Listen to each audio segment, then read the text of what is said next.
I watched an old movie a few days ago. Some detective films from, I don't know when. It still had guns that needed to be cocked back. The bullet had to be chambered. Isn't that crazy? At a time when things needed to be now. They were wasting so much time having to do that simple motion. How stupid, I thought. You could easily save time and effort by having it ready, right? This tough man behind me, he thinks they were barbaric. Isn't that right? Barbaric is what you said? Well, I think it was actually very smart. Stay awake, son. Listen, this is important. This is fucking important. It dawned on me. During some torture scene, very similar to this one, a man tied to a chair, a single swinging light, or a fluorescent light flickering uncomfortably. A very, very scary-looking detective sitting across from our victim. One trying to get information from the other. One resisting admirably. Makes me swoon to think about. The scene wouldn't go anywhere not until, the gun was set on the table, and in a dramatic fashion, the cold-hardened detective would ask his question and then cock back the gun. He'd wait until the last minute because, why?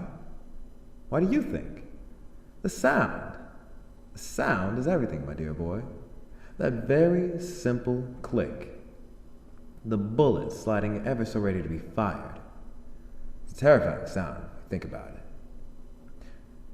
Previous to that moment, the gun was simply a holder for a projectile that could possibly kill you.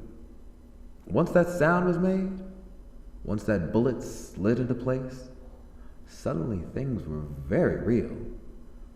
There was a true possibility that you might get shot. You might die. Technology's come a long way since then. Guns back in the day were primitive. They simply tore through the body. They punctured. You hoped that when you shot at someone, it would tear through enough vital bits of human body to kill the person. But look now. Look at the wonderful technology we have. Plasma guns are the newest phase. You know how those work? Do you?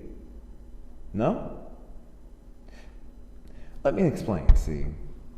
Plasma guns shoot a type of jelly, if you will, that is charged by the batteries in the holster. It vibrates the atoms in the jelly to such a degree that it turns into an acid that, when in contact with living flesh, just melts it away. This, of course, is an overly simplified explanation, but you get the point. Once it hits you, it has an almost splash-like effect, eroding away at the top layer of skin and muscle before flattening out, following gravity downward into whatever crevices and open spaces your weak body has to offer. If you're not hit just the right way, you might not die right away. You might lay there and suffer as molten hot plasma eats away your insides. A plasma gun has an equivalent of the click sound that these older guns had. See, they have to be charged up, and in a quiet room such as this one, you can hear it clearly. Here, I'll show you.